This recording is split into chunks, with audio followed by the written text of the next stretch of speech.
Baseball, America's favorite pastime, a sport steeped in history and tradition. Today, we explore Kansas City's very pivotal role in changing the face of baseball forever as we visit the Negro League Baseball Museum. We start our journey at the very place where it all began, the historical YMCA at 1810 Paseo.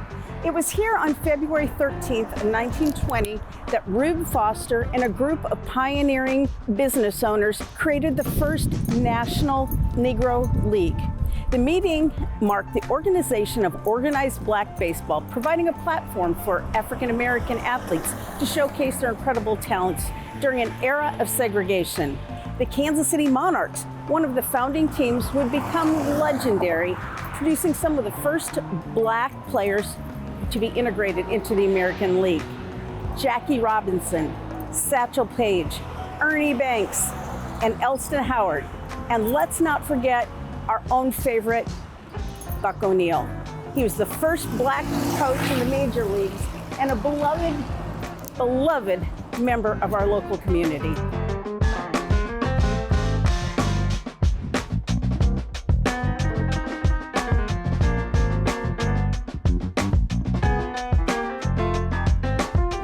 The Negro League Baseball Museum is a treasure trove of history and memorabilia and stories showcasing all of the things that these players did that affected baseball and affected our society.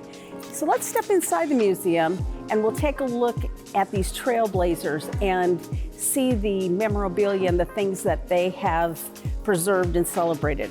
We'll also be speaking with Bob Kendrick, who is the president of the Negro League Baseball Museum, to learn more about the significance of the leagues and also about this incredible institution.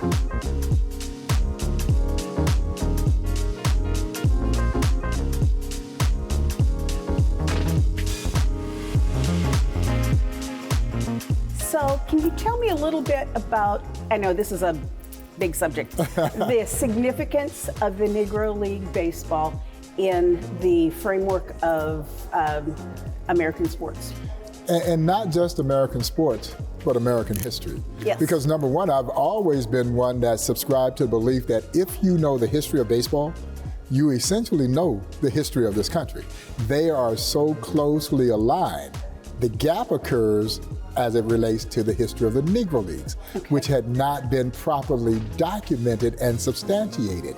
And through the lens of this story, our visitors are not only able to come here and trace the rise and subsequent fall of the Negro Leagues, but you are literally able to trace the social rise of America simultaneously, and it's all seen through the eyes of these very talented, courageous athletes who, as I like to say, forged a glorious history in the midst of an inglorious time in American history, and it's such an awe-inspiring kind of story.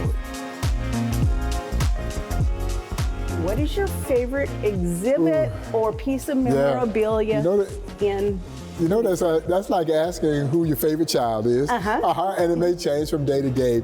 But this exhibit where we're standing is the Field of Legends. I think it's one of the most amazing displays in any museum anywhere in the world. The statues are all life-size based on the height, weight, data, information that we had on each of these legendary athletes.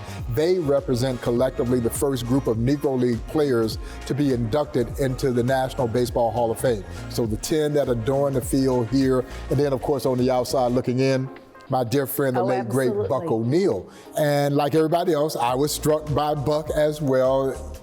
It's always love at first sight when you met Buck. But one of the first questions that I posed to him was, what motivated you to want to build a Negro League Baseball Museum? And his answer was succinct, but also very poignant, so that we would be remembered. The Negro League Baseball Museum is more than just a museum. It's a living, breathing tribute to the pioneers who paved the way for integration into professional sports. Be sure to visit the museum. It's located at 1616 East 18th Street in the historic 18th and Vine District in Kansas City. And my name is Sandi Reed, and I look forward to seeing you next time on American Dream TV, Selling Kansas City.